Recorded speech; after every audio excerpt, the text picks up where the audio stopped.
ছাত্রছাত্রীরা, আজ আমি তোমাদের সামনে উপস্থিত হয়েছি ইতিহাসের একটি গুরুত্বপূর্ণ অধ্যায় নিয়ে। সেটি হলো সপ্তম শ্রেণীর একটি অধ্যায়। অধ্যায়টি হলো মুঘল সাম্রাজ্য। এই মুঘল সাম্রাজ্য যাওয়ার আগে যে বিষয়গুলি আজকে আমাদের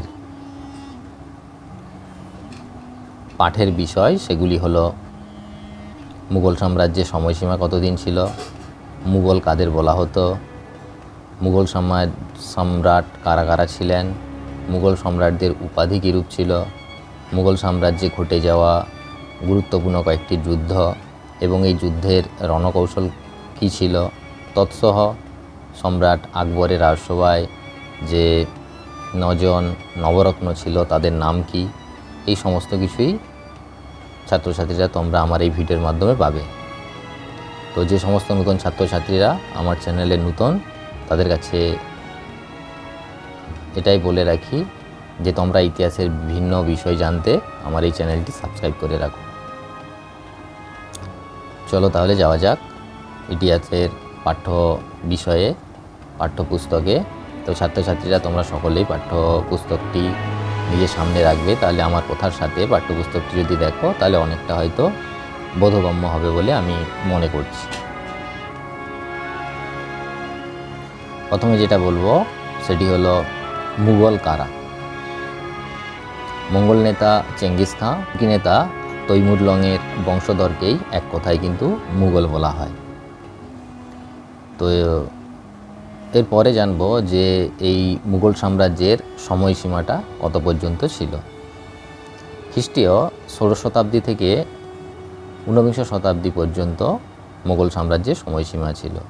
সালের হিসাব করলে এটাই দাঁড়ায় 1526 থেকে 1707 ঔরঙ্গজেবের মৃত্যু পর্যন্তই মুঘল সাম্রাজ্যের সময়সীমা কিন্তু ধরা হয়। তবে এটা মনে রাখা প্রয়োজন, অষ্টাদশ শতাব্দীর মাঝামাঝি সময় কিন্তু মুঘল সাম্রাজ্য কিছুটা দুর্বল হয়ে পড়েছিল। মুঘল সাম্রাজ্যে বর্তমান পরিস্থিতির মতো তৎকালীন সময়েও কিন্তু মুঘল সাম্রাজ্যে নানা জাতি, নানা ভাষা মানুষ বসবাস করত। এইরূপ পরিস্থিতিতে মুঘল সাম্রাজ্যের শাসকগণের যথেষ্ট দক্ষতা না থাকলে হয়তো এতদিন পর্যন্ত মুঘল সাম্রাজ্য টিকে থাকা সম্ভব হতো না। তো ছাত্রছাত্রীরা তোমরা তাহলে বুঝতে পারলে যে মুঘল সাম্রাজ্যের সময়সীমা কত দূর। আর একবার বলে দিলাম, 1526 থেকে 1707 পর্যন্ত মুঘল সাম্রাজ্য টিকে ছিল। মুঘল কারা? মঙ্গল নেতা চেঙ্গিস খান এবং তুর্কি নেতা তৈমুরলং এর যারা বংশধর ছিল সেই বংশধরকে কিন্তু মুঘল বলা হতো। তবে এক্ষেত্রে জানা প্রয়োজন, মুঘল সাম্রাজ্যের প্রথম যিনি সম্রাট ছিলেন তিনি হলেন বাবর, যার পুরো নাম ছিল জহিরুদ্দিন মোহাম্মদ বাবর। সময়সীমা ছিল 1526 থেকে 30, 26, 27, 28, 29, 30, তাই 4 বছর তিনি শাসন করেছিলেন। এরপর আরেকটা জিনিস মনে রাখা সকলেরই জরুরি, বিভিন্ন পরীক্ষায় এটি আসে, সেটি হলো তৈমুরলং কবে ভারত আক্রমণ করেন। উত্তরটি হলো 1398 খ্রিস্টাব্দে তৈমুরলং ভারত আক্রমণ করেন।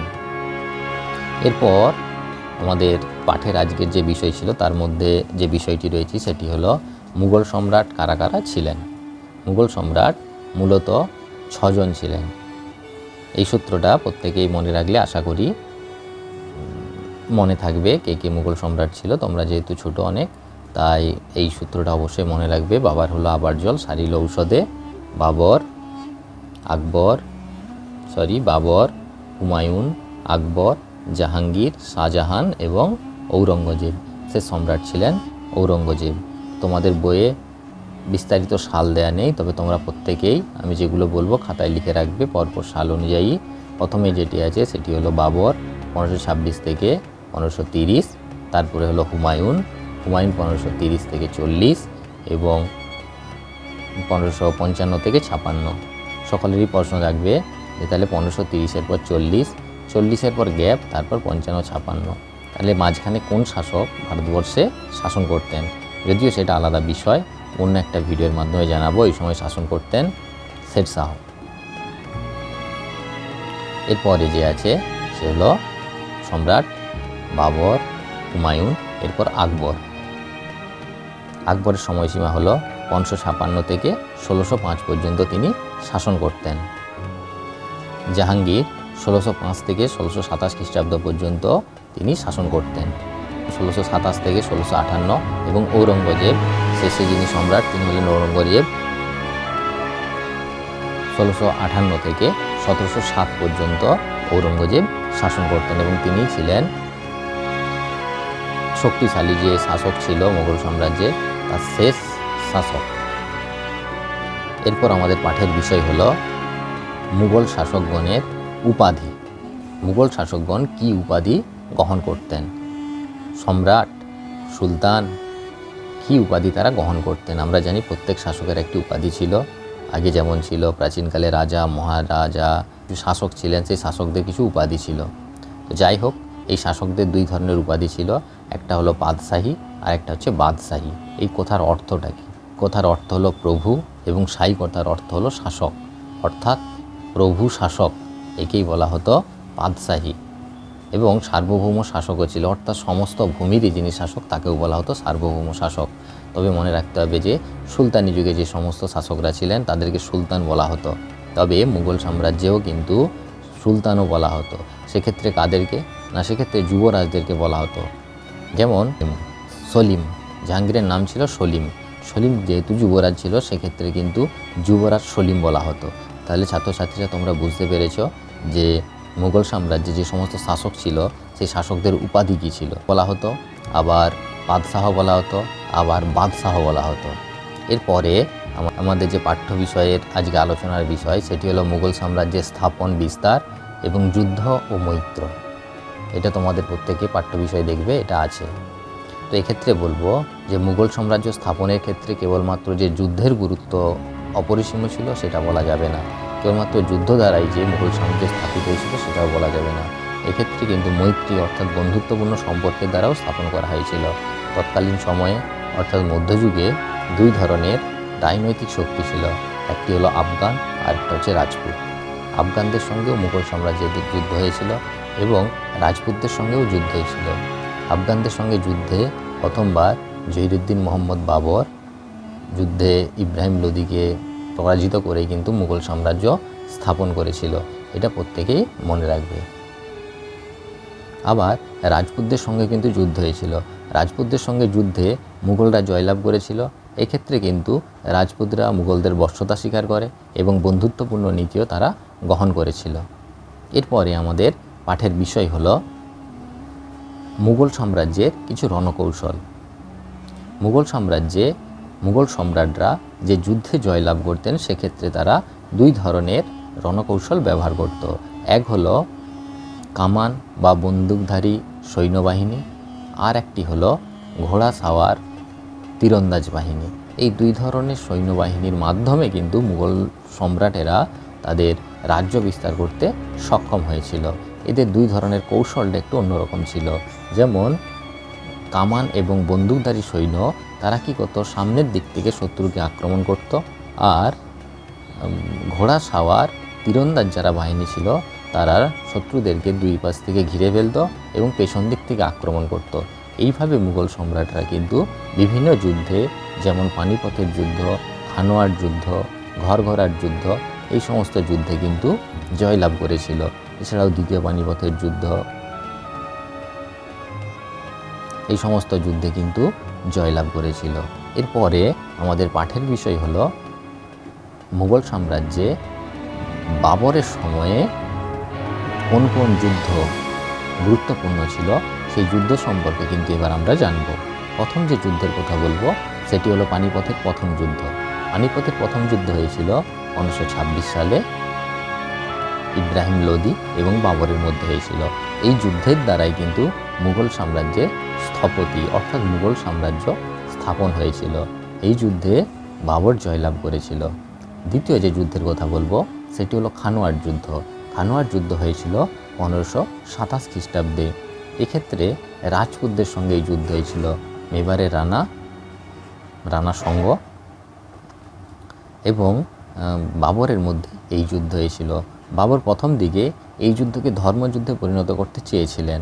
তার কারণ হলো বাবর এই যুদ্ধের মাধ্যমে মানুষদেরকে একত্রিত করেছিলেন, কিন্তু পরবর্তীকালে এই যুদ্ধকে কোনো ঐতিহাসিকেরা ধর্মযুদ্ধ বলতে নারাজ, কারণ বাবর নিজের স্বার্থে কিন্তু এই যুদ্ধটাকে ধর্মযুদ্ধে পরিণত করতে চেয়েছিলেন। এরপরে যে যুদ্ধের কথা বলবো সেটি হলো ঘরগড়া যুদ্ধ। 1529 খ্রিস্টাব্দে এই যুদ্ধ হয়েছিল। এই যুদ্ধ কিন্তু আফগানদের সাথে হয়েছিল। এই যুদ্ধে আফগানদেরকে সাহায্য করেছিল বাংলার শাসক নসরত শাহ। এই যুদ্ধে বাবর জয়লাভ করেছিল, কিন্তু বাবর পুরোপুরিভাবে বিহারে কিন্তু নিজের আধিপত্য বিস্তার করতে সক্ষম হয়নি। তো ছাত্রছাত্রীরা, তাহলে তোমরা আজকে এই পাঠের মাধ্যমে কী কী জানতে পারলেন আর একবার আমি পুরোটা বলে দিচ্ছি। প্রথমেই তোমাদেরকে বলেছিলাম যে আজকের আমাদের পাঠের মূল বিষয় হলো মুঘল সাম্রাজ্য। তার মধ্যে যেটা পড়ছে সেটা হলো মুঘল কারা, মুঘল সাম্রাজ্যের সময়সীমা কতদিন পর্যন্ত ছিল, মুঘল সম্রাট কারা কারা ছিলেন, শক্তিশালী সম্রাট কারা কারা ছিলেন, মুঘল সম্রাটদের যুদ্ধের কৌশল কেমন ছিল, মুঘল সাম্রাজ্যের বিস্তার, মুঘল সাম্রাজ্যের উত্থান, মুঘল সাম্রাজ্যের যুদ্ধ এবং মৈত্রী সম্পর্ক কেমন ছিল, মুঘল সাম্রাজ্যের যুদ্ধের কৌশল কেমন ছিল, এই সমস্ত কিছুই। আর একটা বিষয় সেটি হলো মুঘল সাম্রাজ্যে কোন কোন যুদ্ধ হয়েছিল।